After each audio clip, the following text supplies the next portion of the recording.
एक बार एक शिष्य महात्मा बुद्ध से पूछता है कि गुरु जी, आखिर परमात्मा तक हम कैसे पहुंच सकते हैं?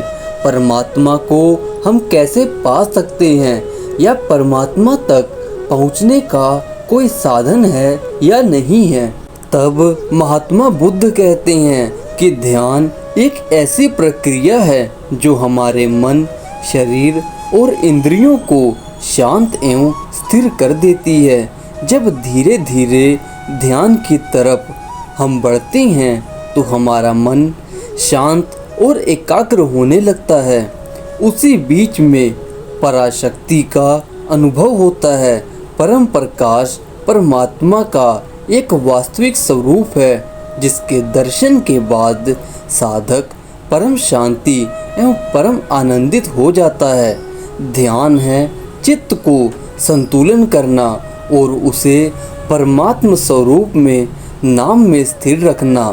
ध्यान के द्वारा ही हम अपनी आत्मा का अनुभव करते हैं, जो हमारे व्यक्तित्व का एक केंद्र बिंदु है। इसी तरह अनेक संतों ने अपना अपना अनुभव मानव समाज के लिए रखा। महात्मा बुद्ध ने कहा कि यह संसार दुखों का घर है। इससे उपराम होने के लिए ध्यान की विधि को जानना बहुत जरूरी है, जिसके जरिए हम परमपिता परमात्मा तक पहुंच सकते हैं, उस परमात्मा को पा सकते हैं। ध्यान के द्वारा ही करुणा, प्रेम, क्षमा और अनेक प्रकार की हमें प्राप्ति होती है। जब साधक ध्यान की पराकाष्ठा में पहुंचता है तो वह सब जगह उसे परमपिता परमात्मा की अनुभूति होने लगती है। वह परमात्मा को महसूस करने लगता है। ध्यान है परमात्मा के साम्राज्य का द्वार।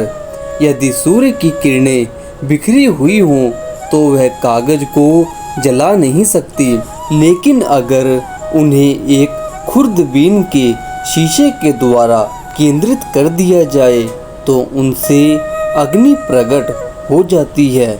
ऐसे ही जब ध्यान के द्वारा चित्त की वृत्तियां घनीभूत होती हैं, एकाग्र होती हैं, तो चैतन्य की शक्ति का विस्फोट होता है, जिसे हम आत्म साक्षात्कार कहते हैं। चलायमान मन तेज हवा की तरह चलता रहता है। जैसे जब आंधी तूफान आता है तो हवा धूल के अनेक कणों को अपने साथ उड़ाकर एक स्थान से दूसरे स्थान तक ले जाती है, जिससे उसकी शुद्धता समाप्त हो जाती है। लेकिन जैसे ही आंधी शांत होती है और वायु सहज स्थिति में आती है तो सब धूल के कण नीचे की तरफ गिरते जाते हैं, जिससे वायु शुद्ध और स्वच्छ होने लगती है। यही प्रक्रिया ध्यान की भी है। जब मन शुद्ध और निर्मल होने लगता है तो इंद्रियां संयम में आ जाती हैं, हमारी कामनाएं शांत हो जाती हैं, हमारे अंदर फालतू की हलचल कम हो जाती है, हम अपने आप को स्थिर अनुभव करते हैं। तब हमें पता चलता है कि भर्गो ज्योति, डिवाइन लाइट, नूरे इलाही, चांदना आदि अनेक नामों से पुकारे जाने वाले परमपिता परमात्मा का परम प्रकाश सब में एक ही है। इसलिए चाहे लोग किसी भी धर्म में हो, किसी भी जाति में हो, पर परमात्मा को याद करना, परमात्मा को ध्यान करने की विधि केवल एक ही है। चाहे व्यक्ति अंधा हो, गूंगा हो, चाहे वह चल फिर ना सकता हो, वह भी परमात्मा को याद कर सकता है, परमात्मा को देख सकता है। अंधा व्यक्ति भी परमात्मा की शक्तियों को देख सकता है। उसके लिए उसे भजन साधना करना होगा, परमात्मा के नाम से जुड़ना होगा। तभी जाकर हम परमात्मा तक पहुंच सकते हैं। तभी जाकर परमात्मा हमें दर्शन देंगे, जिससे हमारा जीवन का कल्याण हो सकेगा।